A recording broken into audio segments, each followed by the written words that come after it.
came back from Turks and Caicos. I was down there for a week, mainly on vacation, but I couldn't help myself. When in paradise, I had to obviously shoot while I was down there. So I did a total of 4 shoots during the week I was down in Turks and Caicos. All of these shoots were swimwear with female models on location on the beach, which is why I thought this would be a great chance to teach you guys some of my top tips and tricks that I've learned along the way when shooting swim, because it is a very particular style of shooting and there are a lot of things to think about. So this video should help you when you go out, adventure, and do your first swim shoot.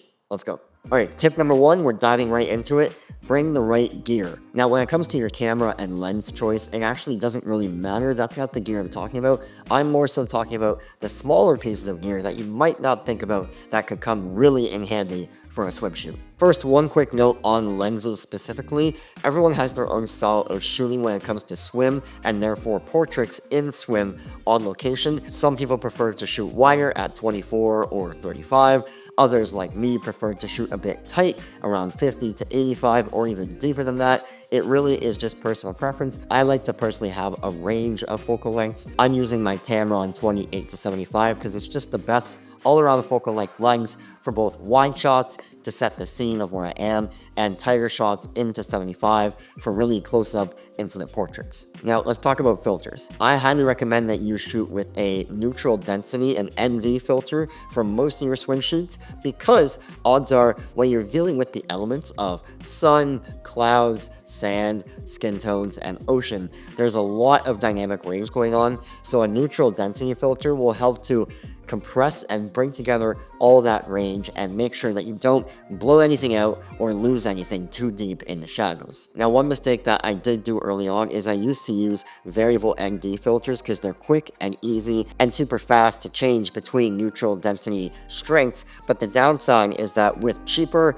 variable ND filters, you tend to get less sharpness, you get ghosting, and you get an overall softer image. So if you're picking an ND filter to bring down, obviously in a perfect world, you would have a kit of them, a 4, an 8, a 16, 32, the whole strength of ND filters in your kit. But for the most part, if you're shooting in bright daylight out on the beach, I would recommend one between an ND16 and even an ND32. If you don't have an ND filter, another good filter to use would be a polarizer filter or a circular polarizer filter, because this will help with really strong reflections off of skin tones from water and even on the water itself, so that the highlights are not too piercing and glaring into the final image. And then always bring extra cloths and cleaning supplies. When you're on the beach, you're bound to get sand and dirt and dust everywhere, because the particles are so small and you're going to want to be cleaning your lens constantly. And not only your lens, there was a few times on this recent trip where I would look at the images and I would see small specks of dust on the pictures,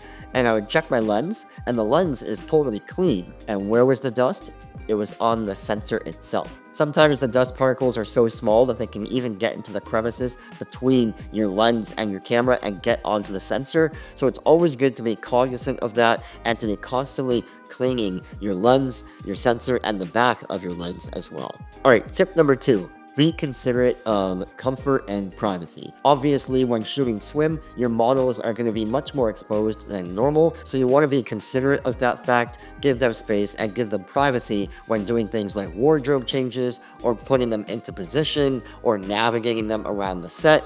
You want to be very, very considerate of their comfort and privacy throughout the entire shoot. What I find works best is to use my hands not as an actual physical touch, but use my hands a lot as guidance to where you want somebody to go or what you want them to do, as opposed to actually moving them there with your hands. Obviously, before you do any of this, ask them for their permission and make sure that they're comfortable with you guiding them into a certain place. If they are, even better. But if they're not, it's good practice to be able to show someone what to do without actually having to touch them. And of course, never assume that somebody wants to be touched. Even on the shoulder or somewhere considered to be a very innocent or basic place to direct someone, don't just assume that they want to be touched. Always ask their permission beforehand. Which leads me to tip number 3. Prepare for wardrobe malfunctions. Swimwear tends to be really delicate, and not only is it delicate, the actual body parts that it's covering up are also delicate. So you want to be aware of wardrobe malfunctions.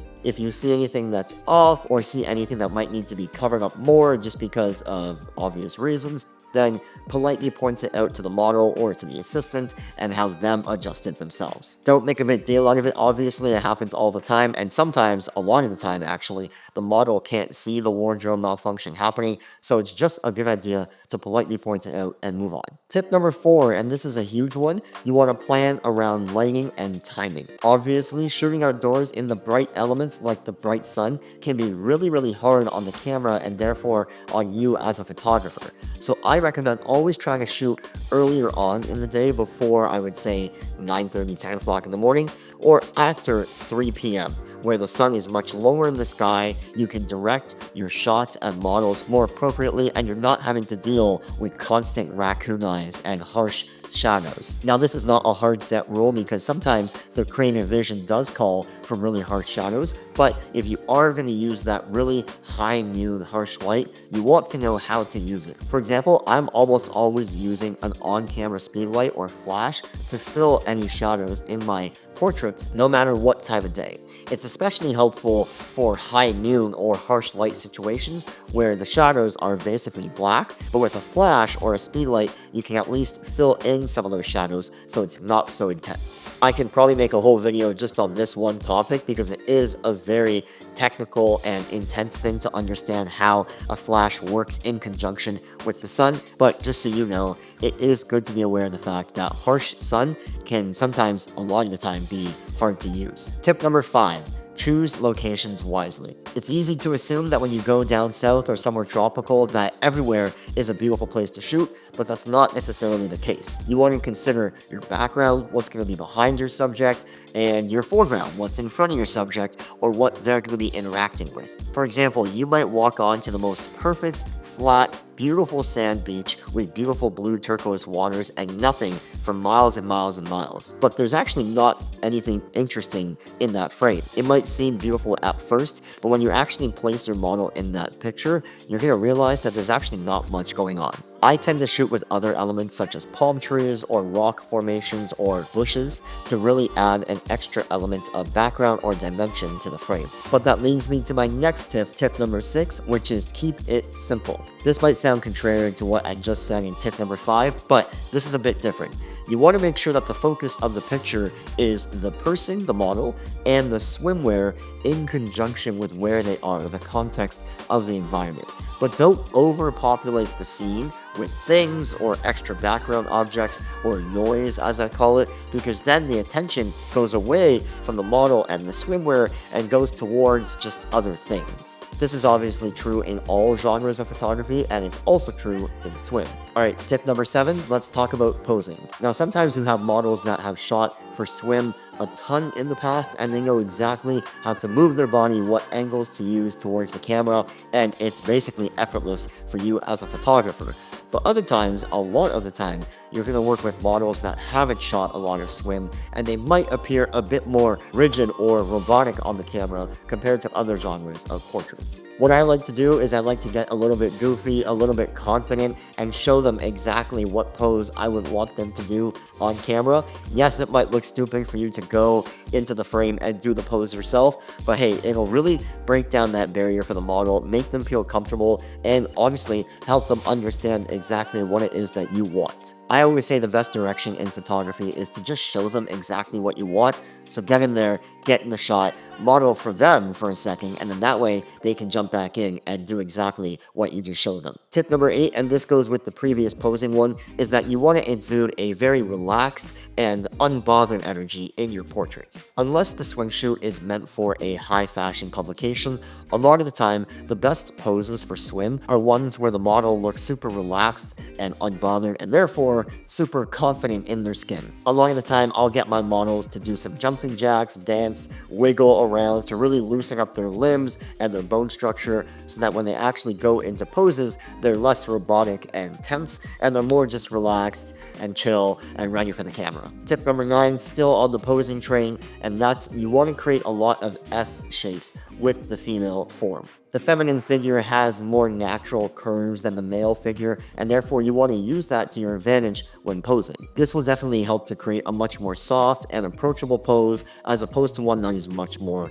rigid. But on the contrary to that, you can use sharper angles and sharper limb points and things like that to exude power or higher levels of energy. This is a very nuanced thing. You have to know exactly what kind of picture you're taking, if the picture is meant to be soft and relaxing and approachable and playful, or if you want it to be more intense, more high energy, more powerful, you can utilize either more S-curves or more rigid, sharp angles. And then finally, tip number 10 is to focus on eye lines and hands. Let's start with eyes. What I love to do with eyes is to either have the model facing the camera and looking straight into the camera, like a deadpan stare into the camera, or a couple other options. Option number 1 is to be facing towards the camera, but have the eyes shift to one side, either left or to the right. And then option 2 is to have them face away from the camera, turn their head away from the camera slightly, and bring their eyes back to the camera, like this. This tends to be a very powerful, epic pose, and I love to use this one all the time. And the last option is to obviously have them looking away altogether,